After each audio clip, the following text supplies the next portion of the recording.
우리 부모님들이 많이 하는 착각 세 가지가 있는데요. 부모님들이 자녀를 기르면서 하는 착각 세 가지가 있습니다. 첫 번째가 뭐냐? 내 아이는 천재다 이렇게 생각하는 겁니다. 천재인 줄 아시죠? 저도 그런 줄 알았습니다. 두 번째는 못해도 머리는 좋다. 얘가 노력을 안 해서 그런 거다 이렇게 생각을 하는 겁니다. 세 번째는 뭘까요? 얘가 행동은 그래서 그렇지 마음은 착하다 이렇게 생각하는 겁니다.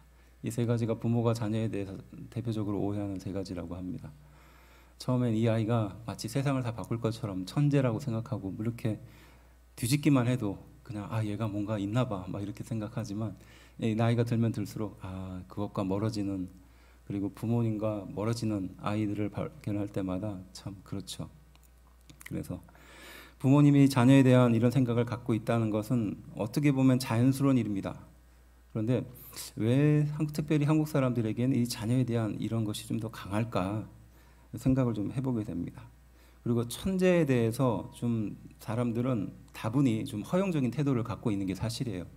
왜냐하면 똑같은 노력을 해도 이 소위 말해서 좀 뛰어난 능력을 갖춘 어떤 사람들이 두각을 나타내게 됩니다. 그래서 우리는 생각하죠. 저 사람한테 뭔가 있을 거야. 아니면 저 사람은 뭔가 어떤 기질이 있을 거야. 천재적인 기질이 있을 거야. 내가 감히 따라갈 수 없는 그런 게 있을 거야 라고 생각합니다. 그런데 안타깝게도 대부분 그런 사람들은 많지 않습니다. 저도 여러 사람을 만났는데 정말로 기억이 날 만한 그런 사람들은 별로 많지 않아요. 근데 대부분 사람은 열심히 노력하고 평범한 대로 노력합니다. 그런데 우리 마음속에 그런 것에 대한 허용적인 마음이 있는 거예요. 왜 그럴까요? 왜 같은 노력을 하는데 결과가 다른가에 대한 생각입니다. 뭔가 특별한 능력이 있어서 그런 것이 아닐까라고 짐작하게 되는 거예요. 그리고 혹시 내 자녀가, 내 딸이 이렇게 좀 기대하게 되는 거죠. 물론 그 기대는 무너지게 되겠지만요. 교회 신앙생활도 마찬가지입니다. 교회 안에서 신앙생활을 하고 있는 성도들도 가만히 살펴보면 하나님께서 그 성도에게는 특별한 은혜를 주시는 경우가 있습니다. 나하고 똑같이 기도하고 나하고 똑같이 어떻게 보면 나보다 훨씬 좀 덜한데 열심히 교회도 안 다니는 것 같은데 기도도 덜하는 것 같은데 이상하게 그 성도에게는 특별한 축복이 임하는 거예요. 왜 나는 늘 빈궁한 축복을 받는가 생각하면서 하나님이 나를 교만하지 않게 하려고 이런 것이 아닌가 이렇게 스스로 좀 이렇게 위로를 하는 경우가 좀 있습니다. 성경에도 그런 이야기는 많이 등장합니다. 왜 사울은 하나님이 버리시고 왜 다윗은 하나님이 선택하셨을까? 물론 사울은 하나님 보시기에 악한 왕이었어요. 악한 왕의 이유는 여러 가지가 있겠지만 하나님보다 백성을 더 의지했기 때문에 그런 겁니다. 하나님보다 백성들을 더 두려웠기 때문에 그렇게 된 겁니다. 물론 원인을 따져보면 그런데 다윗도 후반기에는 못지않게 범죄를 저지르거든요. 그런데 사울은 하나님께서 버렸다라고 표현합니다. 그런데 다윗은 버렸다라는 표현을 하지 않습니다. 심지어는 솔로몬, 그의 아들도 물론 굉장히 잘 다스렸죠. 그렇지만 그 솔로몬의 그 말미도 그렇게 깨끗하지는 않았습니다. 사울로 비교해 본다면 사울이 버려졌을 만한 그런 사건이 있었는데도 하나님은 사울을 버리듯이 다윗과 솔로몬과 그 나머지 왕들을 버리지 않는 겁니다. 이유가 뭘까요?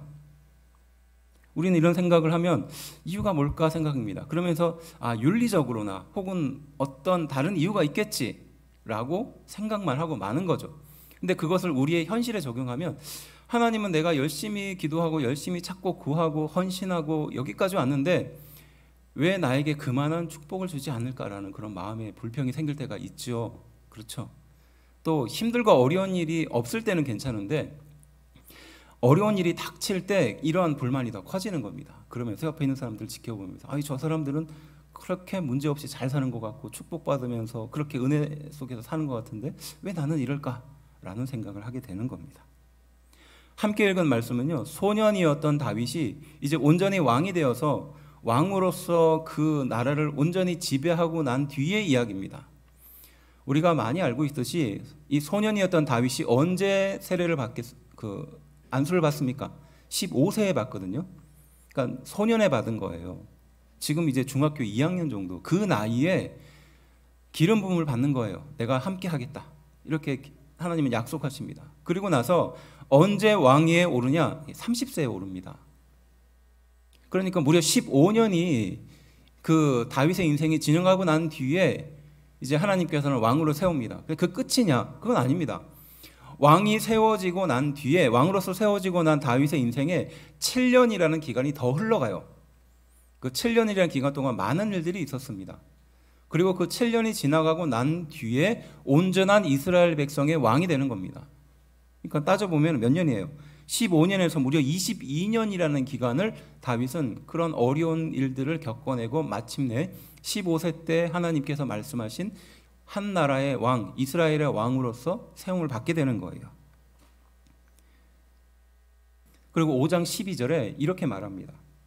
이제 그 일들이 다 지나가고 나서 이제 왕으로서 온전한 자신의 권위를 다 찾고 나서 이제 37세, 40세 가까이 된 다윗이 이런 고백을 해요. 5장 12절에 다윗이 여호와께서 자기를 세우사 이스라엘 왕으로 삼으신 것과 그의 백성 이스라엘을 위하여 그 나라를 높이신 것을 알았더라 라고 말합니다. 자신의 그 지난 인생을 밤추해 보면서 하나님께서 나를 왕으로 세운 이유와 그리고 나에게 축복을 주신 이유와 그리고 그 축복을 준 이스라엘 백성들을 이끌어 주신 이유를 알았다라는 표현을 하는 거예요.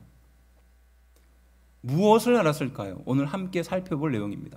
그리고 앞서 우리가 서두에 살펴보았듯이 똑같은 사람인데 왜 하나님은 이 사람에게 더 큰 축복을 주는 것 같고 왜 이 사람에게는 그렇지 않은가에 대한 의문을 이 본문을 통해서 좀 살펴보려는 거예요. 다윗이 그 나이에 안 것이 있어요. 그것이 무엇인지 좀 살펴보려고 하는 것이에요. 그리고 성도들에게는 구체적으로 어떻게 해야 하나님께서 우리 인생을 강성하게 또 이 다윗이 받은 축복처럼 그리고 다윗이 알고 있는 그 암처럼 우리에게 그렇게 인도해 주실까, 그런 실마리를 좀 찾아보려고 하는 것이에요. 첫 번째 큰 주제입니다. 하나님의 약속입니다. 하나님의 약속이에요. 앞서 살펴보았듯이 하나님이 원수를 무찔러 주시고 다윗이 궁에 편안히 살 때, 이게 1절의 시작이거든요. 함께 읽은 말씀 우리 읽진 않았지만 1절 맨 앞부분의 시작이 그렇게 됩니다. 하나님이 원수를 완전히 다 물질러 주시고 그리고 다윗이 궁에서 편안하게 쉴 때에 바로 이게 본문의 시작인 거예요. 다윗은 이런 생각을 합니다. 그때 나는 백향목 궁에 사는데 하나님은 휘장에 있구나, 이런 생각을 하는 거예요. 백향목국 당시에 굉장히 비싼 나무예요. 이스라엘에서 만들 수 없는 나무입니다. 그래서 외국에서 가져와야 되는 나무예요. 두로 왕이 이웃 나라 왕이 그 다윗과 망명에도 같이 했었고 어떤 좀 인연이 있었어요. 그리고 다윗 시대에 계속해서 좋은 관계를 유지하는 왕이었는데 그 왕이 다윗이 온전히 왕으로 등극하는 것을 보고 그 다윗 왕에게 선물로 백향목과 목수들을 보내줍니다. 그래서 다윗이 머물 수 있는 궁을 만들어줘요. 바로 그 백향목의 나무의 성전에 거하는 자기 자신을 보면서 이제 모든 것이 다 정리가 되고 태평성대가 되었잖아요. 그때 다윗은 생각하는 겁니다. 나는 지금 이 백향목 궁에 살고 있는데 하나님은 지금 저기 텐트에서 성막에서 계시는구나, 이런 안타까운 마음이 들었던 거예요.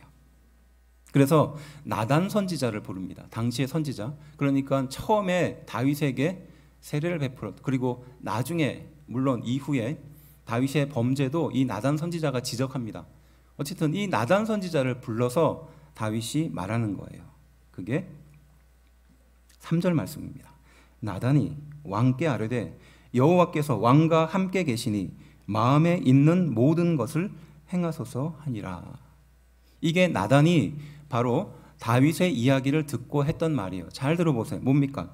나단이, 그러니까 선지자가 왕에게 말하는 겁니다. 여호와께서 왕과 함께 계시니 마음에 있는 모든 것을 행하소서. 무슨 뜻이죠? 마음대로 하라는 겁니다. 지금 다윗이 지금 하나님의 성전을 짓겠다라는 마음을 가졌고, 이것은 소위 말해서 굉장히 좋은 마음이잖아요. 그리고 나단 선지자도 불러서 그것을 설명하니까 그 이야기를 듣고 나단이 어떻게 했다? 허락했다는 겁니다. 하나님이 왕과 함께 계시니 왕이 원하는 대로, 하고 싶은 대로 하십시오. 이것이 나단의 대답이었습니다. 그런데 그때 하나님이 나단의 그날 저녁에 나타납니다. 말씀에는 그 밤에라고 말하거든요. 그날 저녁에 하나님이 나단에게 임하여 하시는 말씀이에요. 무엇일까요? 한마디로 정리하면 안 된다예요. 하나님은 그 다윗의 갸륵하고 또 좋은 마음을 외면하는 것과 같은 응답을 하시는 거예요.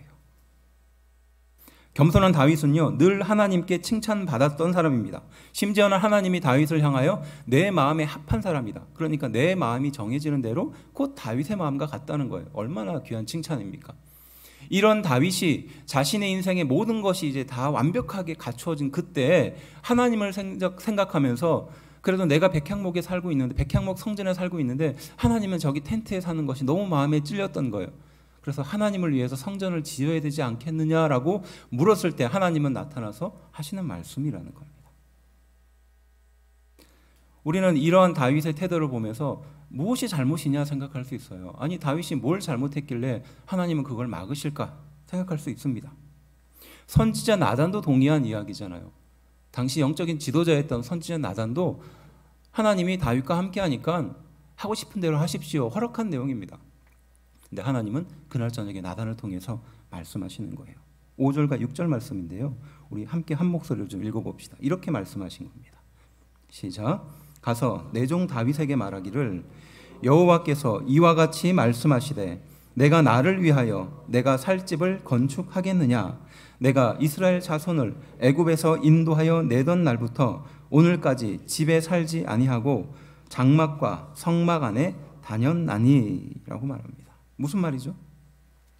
다윗과 나단의 마음을 너무나 잘 알고 있는 것입니다. 하나님은요. 그러나 거기에는 어떤 문제를 갖고 있었던 것 같아요. 그래서 하나님은 그 나단을 통해서 이런 질문을 하는 겁니다. 내가 집이 없어서, 내가 장막이 없어서 그렇게 여기까지 온 줄 아느냐? 무려 애굽에서 노예 생활을 했던 470년 전부터 하나님인 나는 집이 없어서 그렇게 다니지 않았다는 겁니다. 그리고 이스라엘을 먹이는 하나님께서 어느 지파에게 집을 지으라고 명령한 적도 없다라고 하나님은 말씀하시는 겁니다. 의외의 말이죠. 그럴 때가 있잖아요. 누군가를 이렇게 진실로 생각해서 그 사람에게 무엇인가 배려를 해서 준비를 해서 줬어요. 근데 상대방이 그 반대, 의외의 반응을 한다고 생각해 봅시다. 어떻습니까? 이해를 못하죠? 당연한 겁니다. 지금 다윗도 그런 거예요. 하나님을 생각해서 지금 하나님이 계시는 성전을 지어야 되겠다라고 마음을 먹었는데 하나님은 그에 대해서 허락을 해주시거나 칭찬을 해주는 게 아니라 이런 말씀을 하시는 거예요. 내가 470년 전부터 집이 없어서 여기까지 온 줄 아느냐? 이런 얘기를 하는 겁니다. 의아한 지점이죠. 이상한 지점입니다. 그리고 이 말씀 가운데 다윗의 어떠한 잘못된 것을 하나님은 지적하고 싶었던 거예요. 우리는 소위 말해서 좋은 일 컴플렉스라는 것을 갖고 있어요. 좋으면 다 좋은 겁니다. 교회가 세워지면 모두 좋고 또 그 교회가 모두 하면 좋고 뭐 선교도 하고 전도도 하고 이웃을 위해서 사회를 위해서 또 열심히 섬기고 하면 다 좋다 이렇게 생각하는 거예요. 그러니까 교회는 이것도 하고 저것도 하고 뭐 이것도 할 수 있다라고 생각하는 거죠. 또 성도라면 또 이것도 해야 된다고 생각하는 겁니다. 그런데 이 좋은 일 컴플렉스에 잘못 걸리면 문제가 생기는 경우가 있어요. 이 좋은 일은 하나님과 또 교회에도 좋을 거라고 생각하는 겁니다. 하나님이 이루실 일보다는 하나님이 나를 통해서 이루실 일에 대한 관심을 갖기보다는 좋은 일이니까 하나님도 좋게 생각하실 거야 라고 생각하는 거죠. 좋은 일을 하는 것보다 하나님이 맡기는 일을 하는 것이 좋은 일인데요. 우리는 우리의 기준으로 좋은 일을 생각하는 거예요. 그리고 이 좋은 일도 하나님도 좋아하시겠지라고 생각하는 겁니다. 이게 좋은 일 컴플렉스입니다. 다 모든 사람이 좋다고 생각하는 그것도 그 사람도 좋아야 한다라고 생각하는 거예요. 물론 모든 사람이 다 좋아할 만한 일이고 환영할 일이라고 할지라도 하나님은 아닐 수 있거든요. 지금 다윗에게 이 성전의 일을 맡기지 않았습니다. 하나님은요. 그런데 다윗은 소위 말해서 하나님을 생각해서 좋은 일이라고 생각했죠. 하지만 그 위대하신 하나님은 자신이 거할 집이 필요하지 않으신 분인 거예요. 그리고 자신이 거할 집이 필요하면 하나님의 뜻대로 계획대로 그 집을 짓게 하실 수도 있는 분입니다.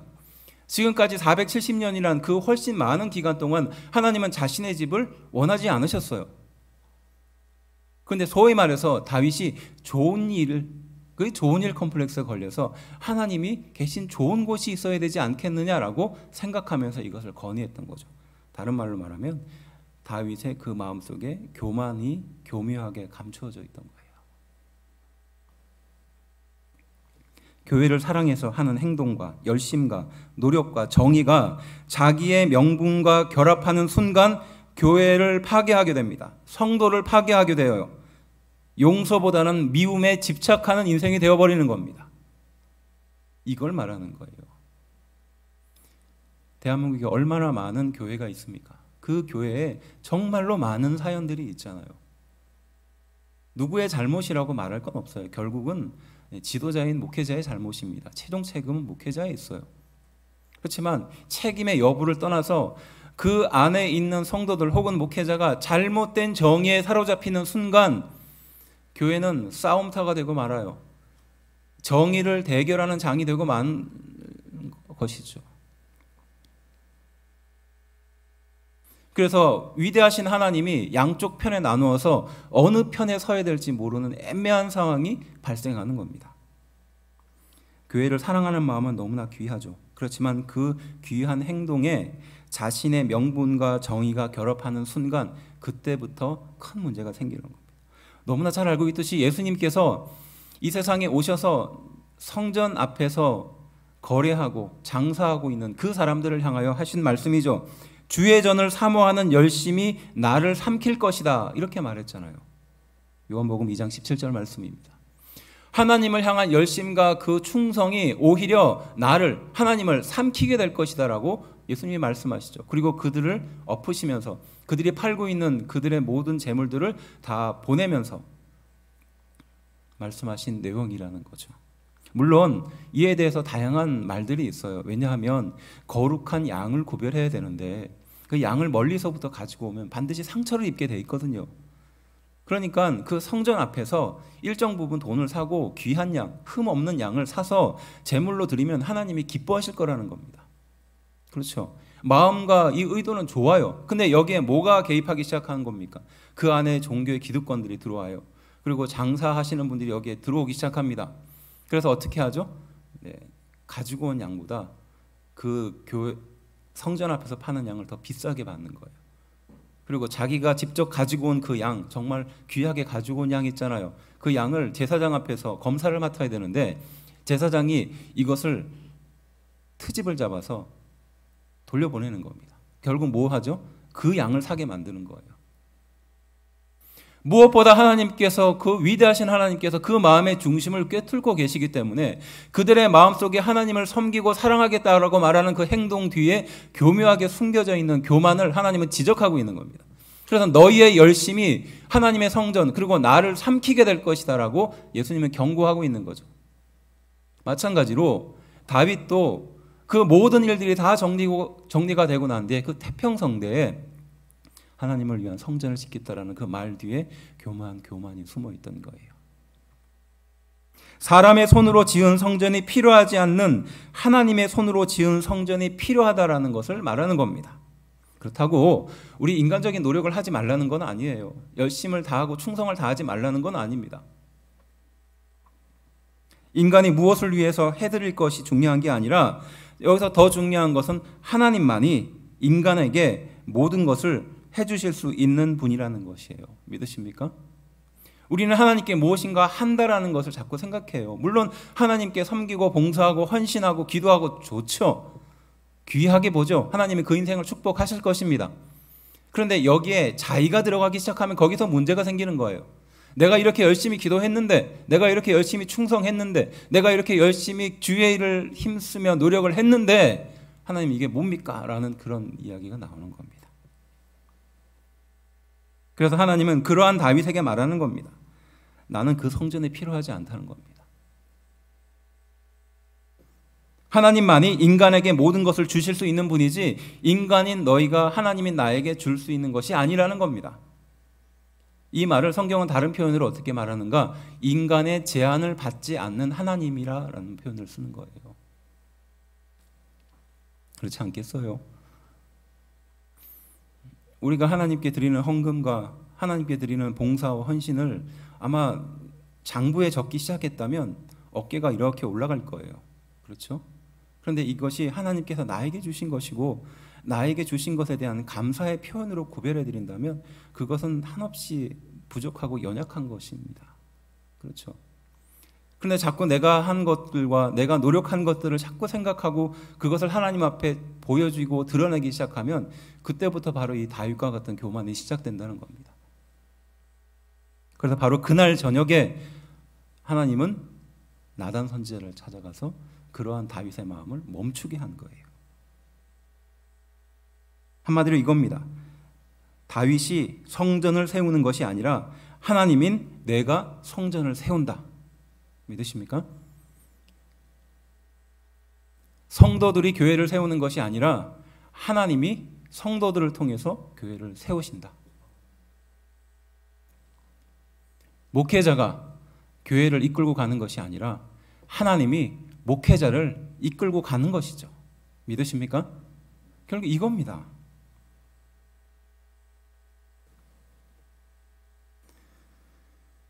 꼭 이런 비근한 예는 아니지만 성전의 주춧돌을 이렇게 세우면서 참 의미가 좋잖아요. 그 성전을 세우기 위해서 많은 분들이 헌신하고 기도한 그 이름들을 다 하나하나 적어가지고 돌에 새겨서 그 주춧돌 뒤에다가 이렇게 새겨 놓습니다.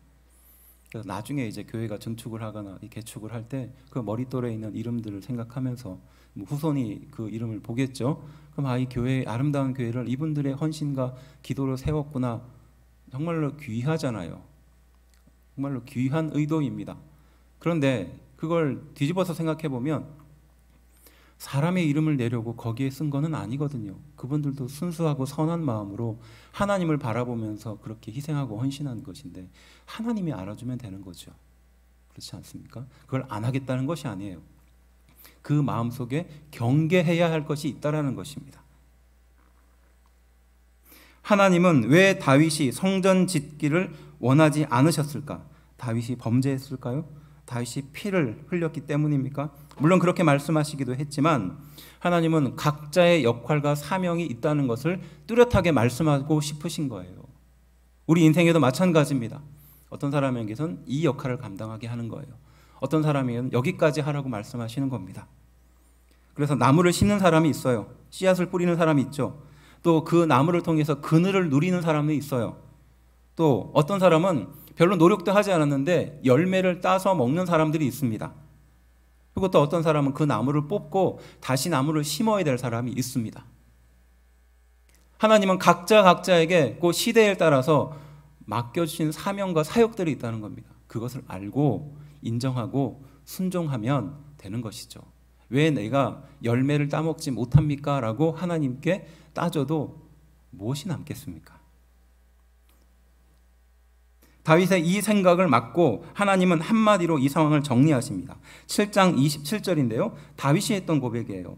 만군의 여호와가 이스라엘의 하나님이여 주의 종의 귀를 여시고 이르시기를 내가 너를 위하여 집을 세우리라 하셨으므로 주의 종이 이 기도로 주께 간구할 마음이 생겼나이다. 하나님께서 그 다윗이 성전을 짓겠다라는 마음을 멈추게 한 다음에 하나님은 그 다윗을 통해서 말씀하신 겁니다. 그리고 그 말씀을 듣고 다윗은 이렇게 평가한 거예요. 내가 너를 위하여 집을 세우리라는 거예요.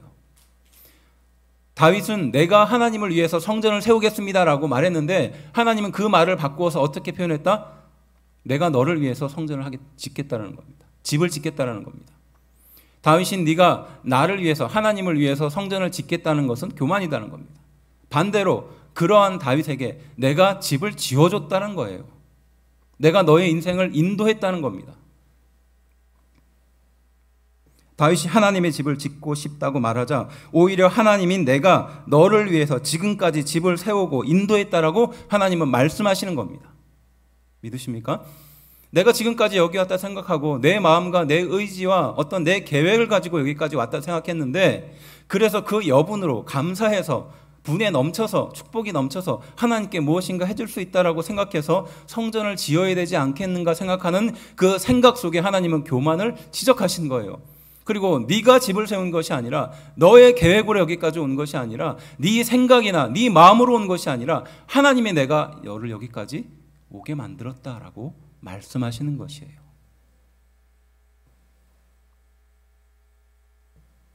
성전을 짓는다고 만족하실 하나님이 아니라는 겁니다. 물론 다윗의 그 마음은 알고 계시죠. 하나님은 바로 다윗을 사용하신 분입니다. 오히려 내가 너의 집, 다윗의 집을 세우고 있었다라고 하나님은 반대로 말씀하신 거예요. 하나님 앞에 하나님이 앞서가시고 내가 따라가야 할 신앙생활인데요. 내가 앞서가고 하나님이 따라오면 어떤 일이 생길까요? 하나님이 앞서가고 내가 따라가면 잘 될 때는 이런 생각을 합니다. 하나님의 이유를 찾게 되는 거죠. 그러니까 하나님이 먼저 가시고 내가 쫓아가면요. 그렇게 쫓아가다가 잘 된 일이 생겨요. 그러면 어떻게 하죠? 이게 무슨 일이지? 하나님이 왜 나에게 이런 축복을 주시지? 그러면서 그 이유를 찾게 돼요.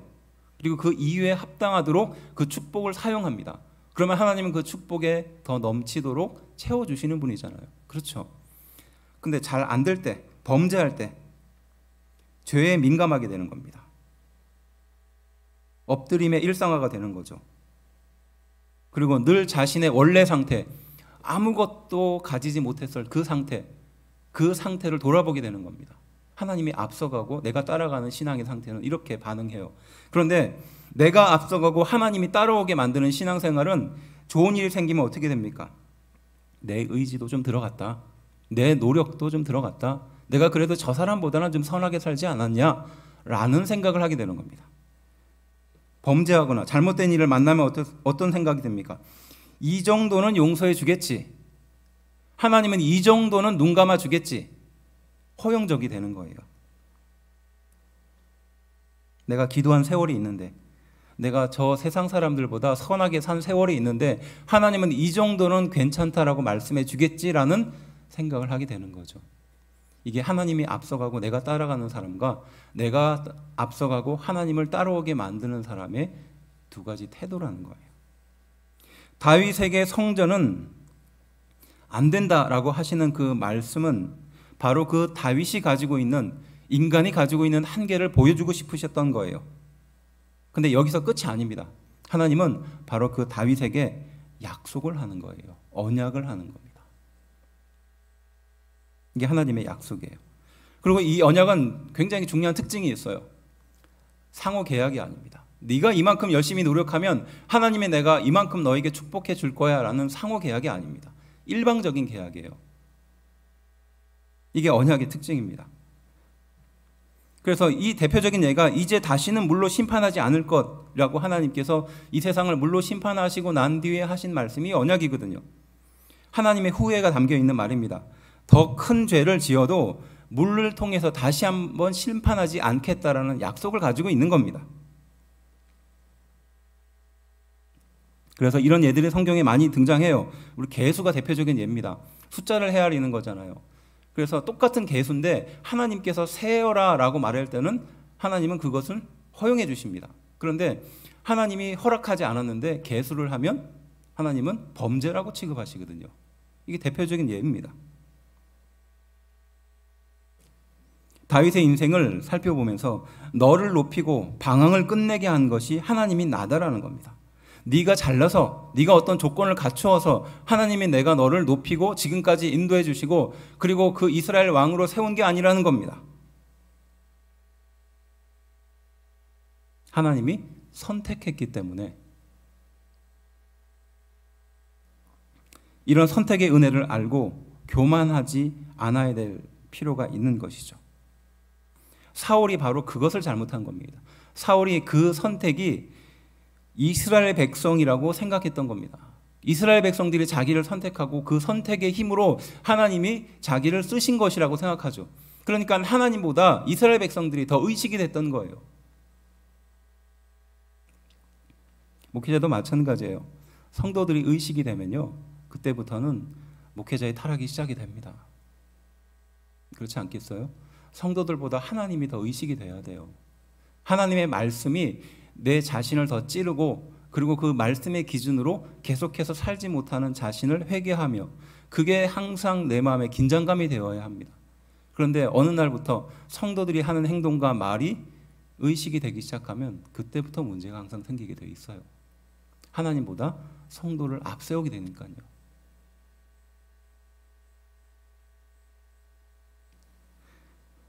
그래서 하나님은 그 다윗의 언약을 통해서 네 가지의 가장 중요한 메시지를 전하십니다. 우리 말씀을 잠깐 요약해서 함께 읽어보겠는데요. 그러한 다윗을 향하여 하나님은 약속을 하세요. 한번 읽어보겠습니다. 첫 번째가 너를 세웠다라는 의미인데요. 8절부터 9절까지 말씀입니다. 읽어봅시다. 시작. 내가 너를 목장 곧 양을 따르는 데에서 데려다가 내 백성 이스라엘의 주권자로 삼고 내 이름을 위대하게 만들어 주리라. 이렇게 말합니다. 약속입니다. 내가 너를 세웠다는 겁니다. 너는 한낱 목자이고 한낱 작은 자였을 뿐인데 하나님은 내가 너를 목자로 세워주었다라고 약속한 겁니다. 우리의 상태가 그렇다는 거죠. 두 번째는 뭡니까? 너를 정착시켰다라는 겁니다. 10절 11절인데요. 읽어봅시다. 시작. 내가 또 내 백성 이스라엘을 위하여 한 곳을 정하여 그를 심고 그를 거주하게 하고 다시 옮기지 못하게 하여 너를 모든 원수에게서 벗어나 편히 쉬게 하리라. 여호와가 또 내게 이르노니 여호와가 너를 위하여 집을 짓고 라고 말하는 거예요. 그러니까 너를 정착시킨 것은 하나님이 나다라는 겁니다. 네가 한 곳에 머무르고 거기에서 영원히 거할 수 있게 하는 건 너의 능력이나 실력이 아니라 하나님이 내가 한 일이다. 세 번째는 무엇입니까? 그의 후손도 축복해 주겠다는 약속이에요. 읽어봅시다. 시작. 내 수완이 차서 내 조상들과 함께 누울 때 내가 내 몸에서 날 내 씨를 내 뒤에 세워 그의 나라를 견고하게 하리라 라는 거예요. 이게 뭡니까? 자신이 받은 축복을 내 자손에게도 넘기고 싶은 것이 사람의 마음이잖아요. 하나님이 그걸 책임지겠다는 겁니다. 그거 걱정하지 말라는 거예요. 거기에 너무 많은 에너지를 쏟지 말라는 겁니다. 하나님이 내가 함께 하겠다는 거죠. 마지막 네 번째입니다. 중요한 고백이에요. 새로운 관계입니다. 읽어봅시다. 14절부터 16절이에요. 시작. 나는 그에게 아버지가 되고 그는 내게 아들이 되리니. 그 이전까지는 하나님과 우리 거룩한 성도의 관계가 그런 관계가 아니었어요. 근데 하나님은 내가 아버지가 되고 너희는 아들, 자녀의 관계로 새롭게 불러주겠다라고 약속한 겁니다. 읽어봅시다. 시작. 그가 만일 죄를 범하면 내가 사람의 매와 인생의 채찍으로 징계하려니와. 그래서 우리가 보면 부모가 자녀를 징계할 수 있어요. 그렇지 않습니까? 사랑하는 선생님이 제자들을 징계할 수 있습니다. 사랑하기 때문에 그래요. 관심이 없으면요 징계하지 않습니다. 잔소리하지 않아요. 마찬가지 아니겠습니까? 하나님도 우리 인생을 향하여 매를 드실 때가 있다는 거예요. 잘못된 길을 갈 때는 하나님은 분명하게 징계하시는 분이라는 겁니다. 이유는 뭡니까? 하나님과 우리가 그런 부모와 자녀의 관계이기 때문이라는 겁니다.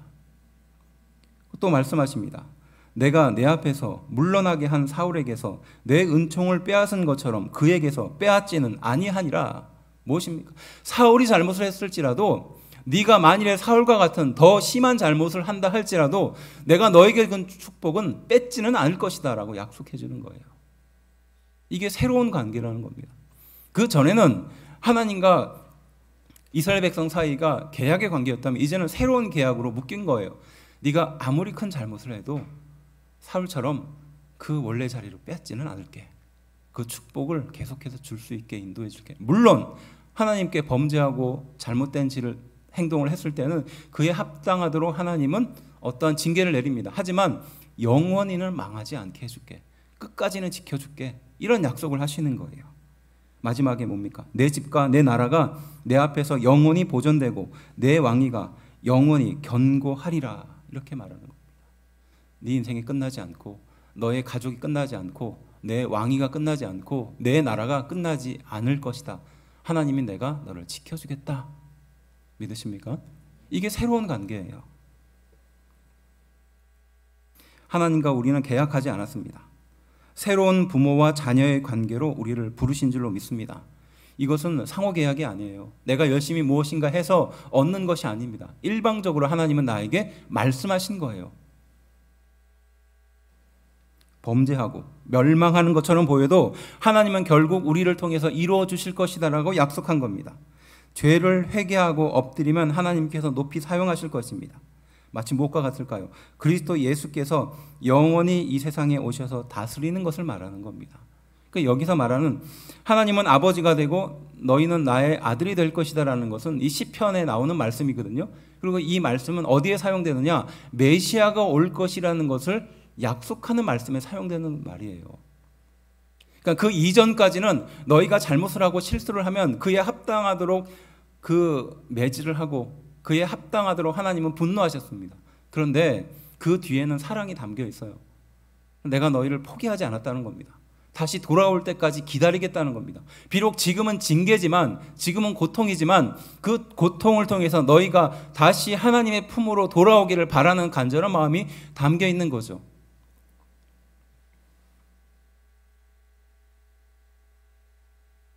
바로 그래서 그 예수님께서 메시아가 이 세상에 오실 것인데 그 메시아를 통해서 바로 이 하나님과 우리 성도가 마치 아버지와 아들과 같이, 부모와 자녀와 같이 이런 새로운 관계로 이끌어주시고 불러주실 그분이 올 것이라는 겁니다. 이게 시편 2편 7절에 나오는 말씀이거든요. 그리고 그 말씀을 그대로 히브리서에서는 사용하는 겁니다. 천사보다 뛰어난 예수 그리스도를 표현하면서 바로 이 말씀을 동일하게 사용해요. 우리의 죄를 따라서 판단하지 않고 하나님은 은혜로 우리를 이끌어 주신다라는 말씀이 여기에 이 말씀과 연결된 말씀이라는 겁니다. 너를 세우고 정착시키고 후손을 축복하며 새로운 관계로 하나님은 우리를 부르신 줄로 믿습니다. 이것이 하나님의 은혜라는 것이에요. 돈 있다고 다 교회에 헌신하는 줄 아십니까? 그렇지 않아요. 능력이 있다고 다 교회를 위해서 열심히 최선을 다해서 그 일을 하시는 줄 아십니까? 그렇지 않습니다. 나에게 맡겨주신 것이라고 생각하고 그것을 영광스럽게 여기며 뛰어드는 사람을 하나님은 사용하세요. 내가 이룰 것이 아니라 하나님이 나를 통해서 이룰 것을 믿는 사람을 통해서 하나님은 역사하시는 줄로 믿습니다. 나에게 맡겨주었지만 내가 순종하지 않으면요, 하나님은 그것을 걷어가실 분이에요. 그리고 다른 사람에게 그 일을 맡기실 분입니다. 그래서 우리는 늘 하나님이 나에게 어떤 일을 맡겼을까를 관심 있게 지켜봐야 될 이유가 여기 있다는 거예요. 내가 하고 싶은 것이 아니라, 내가 이루고 싶은 것이 아니라 하나님은 나에게 무엇을 맡기기를 원하실까? 바로 그 약속을 듣자마자 다윗은 기도를 하나님께 드립니다. 그리고 그 기도의 핵심을 고백하죠. 크게 두 가지인데요. 28절 말씀입니다. 이렇게 다윗은 그 하나님의 말씀에 응답해요. 주님이 허락하셨으니. 읽어봅시다. 28절 시작. 주 여호와여 오직 주는 하나님이시며 주의 말씀들이 참되시니이다. 주께서 이 좋은 것을 주의 종에게 말씀하셨사오니 라고 말하는 거예요. 자, 이게 지금 새로 좀 번역된 성경이거든요. 새 번역입니다. 근데 옛날에는 이것을 어떻게 표현했느냐 하면요, 주님이 허락하셨으니 라고 말해요. 말씀하셨으니가 아니라 예전에는 이 번역이 주님이 그렇게 허락하셨으니까 내가 그 말씀에 순종하겠습니다 라는 것이 바로 다윗의 고백이었던 겁니다. 무엇입니까? 하나님의 말씀은 참되고 하나님의 말씀은 정의롭고 틀리지 않았다는 겁니다. 비록 내가 그것을 정의롭지 않다 생각할지라도, 내가 생각하기에는 이상한 응답처럼 보일지라도 하나님의 말씀은 단 한순간도 틀리지 않다는 것이에요. 믿으십니까? 적당한 때와 타이밍이 있고요, 내 인생의 가장 소중한 그때 하나님은 강력하게 역사하십니다. 하나님의 말씀이 옳다는 거예요. 그러니까 주님이 허락하셨으니까 지금 내가 그 일을 합니다. 바로 그것을 말하는 거예요. 어떻게 해야 될까요? 어떤 삶을 살아야 될까요? 전적인 순종과 말씀에 대한 변함없는 신뢰가 담겨 있는 말이에요. 주님이 허락하셨으니까, 그 말씀이 옳으니까 이라는 고백을 하죠. 그리고 또 이렇게 고백합니다. 주 앞에서 영원한 복을 고백하죠. 29절입니다. 읽어봅시다. 시작. 이제 청하건대 종의 집에 복을 주사 주 앞에 영원히 있게 하옵소서. 주 여호와께서 말씀하셨사오니 주의 종의 집이 영원히 복을 받게 하옵소서 하니라. 아멘. 주 앞에서 영원히 있게 해달라는 겁니다. 대단한 능력이나 대단한 축복을 원하는 것이 아닙니다. 그저 하나님의 성전에 영원히만 있게 해달라고 다윗이 고백하고 있는 것이죠. 왜 그럴까요? 모든 것이 능력이고 모든 것의 해결점이 바로 하나님이기 때문이라는 겁니다. 그래서 대단한 축복을 받고자 하는 것이 아닙니다. 대단한 기도 제목을 이루겠다는 것이 아니에요. 이 나라를 왕성하게 해달라, 부강하게 해달라, 이렇게 다윗은 기도하지 않습니다. 그저 하나님의 성전 안에 있게만 해달라고 말하는 겁니다. 주의 집에 영원히 거하기만 해달라고 하는 겁니다. 주 앞에서 사명은 끝나지 않습니다. 주의 성전에 문지기로 있는 것이 좋다라는 고백이 생각나는 것이죠. 바로 그러한 인생에게 하나님은 영원한 복을 지켜주시고 약속해 주실 것을 이 다윗은 알고 있었던 거죠. 그래서 바로 그 하나님의 다윗의 약속을 듣자마자 다윗은 그렇게 고백했던 겁니다. 주님의 말씀이 참되시고 그 말씀에 순종하겠습니다. 다만 하나님 앞에 영원히 있게 복을 누리게 하옵소서. 다윗은 이렇게 기도했던 것이죠. 정리하면 하나님의 약속은 무엇입니까? 세움이에요. 그리고 정착입니다. 그리고 후손을 축복합니다. 그리고 새로운 관계로 우리를 불러주셨다라고 말씀하신 겁니다. 그리고 그 약속을 듣고 다윗은 어떻게 고백합니까? 주님의 인도하심을 전적으로 신뢰하겠습니다. 그리고 주 앞에서 영원한 복을 누리게 주님을 떠나지 않게 해달라고 기도하는 것이죠. 그래서 5장 12절에 다윗이 여호와께서 자기를 세우사 이스라엘 왕으로 삼으신 것과 그의 백성 이스라엘을 위하여 그 나라를 높이신 것을 알았더라라고 말하는 이 안다라는 것은 그것을 말하는 거예요. 잘 되니까 모든 문제가 다 해결되니까 그렇게 감사하고 축복해서 알았다라고 다윗이 표현하는 것이 아니라 바로 이러한 하나님이라는 것을 다윗이 진정으로 알고 고백한 것입니다. 그래서 알았다라고 고백하는 거죠.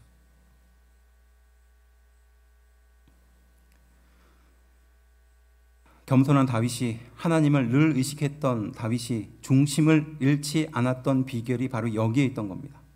성전을 짓겠다는 좋은 마음에도 하나님은 브레이크를 거으셨죠.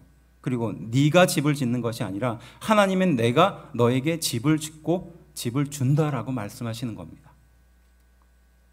하나님의 백성은 네 다윗이 책임지는 것이 아니라 하나님인 내가 책임지겠다라고 말씀하고 있는 장면이죠. 다윗, 또 우리는 무엇을 두려워합니까? 이 축복이 영원하지 않다면, 그리고 더 많은 축복을 받기 위해 나는 무엇을 더 해야 하는가? 혹은 최소한 이 고난을 벗어나기 위해선 내가 하나님께 어떤 잘하는 행동을 해야 되는가? 이 말 속에는 두려움이 담겨 있는 말이에요. 그때 하나님은 다윗에게 그러셨듯이 우리에게도 똑같이 약속하시는 겁니다. 내가 너를 세웠다. 내가 너를 한 곳에 정착하게 만들었다. 내가 너의 후손을, 너의 뒤의 모든 것들을 책임지겠다. 그리고 너와 나는 새로운 관계로 불렀다. 믿으십니까? 바로 그 고백을 듣고 우리가 해야 될 것은 무엇입니까? 하나님의 말씀은 온전히 선하십니다. 온전히 하나님의 말씀에 일평생 거하게 해달라고 기도해야 되는 줄로 믿습니다. 좋은 일이 중요한 게 아니라 하나님이 보시기에 좋은 일을 해야 되는 줄로 믿습니다. 하나님이 나를 통해 이루실 그 일을 해야 되는 줄로 믿습니다. 내가 하고 싶은 일이 아니라 하나님이 나를 통해서 이루실 그 일을 하는 귀한 성도들이 되어야 할 줄로 믿습니다. 내 능력의 범위 내에서 할 일이 아니라 내가 하고 싶은 일이 아니라 하나님이 나를 통해서 하고 싶은 일에 관심을 가져야 합니다. 내 능력의 범위 밖에서 하나님이 이루실 그 일을 관심 가져야 할 줄로 믿습니다. 이것이 하나님이 다윗과 나눈 약속이고 대화인 줄로 믿습니다. 세상은 힘들고 어렵습니다. 그 속에서 우리는 어떠한 마음을 결정해야 될지 헷갈릴 때가 많죠. 그럴 때마다 하나님은 우리에게 나타나 변함없는 약속을 하고 계시는 줄로 믿습니다. 내가 너의 인생을 지금까지 인도해 주었다. 앞으로도 인도해 줄 것이다. 그리고 너는 저 세상 사람들과 관계가 아니라 새로운 하나님의 거룩한 자녀로 너를 불렀다. 이 영원한 축복 속에 너의 평생을 인도해 줄 것이다. 지금도 약속하고 계시는 줄로 믿습니다. 기도합시다.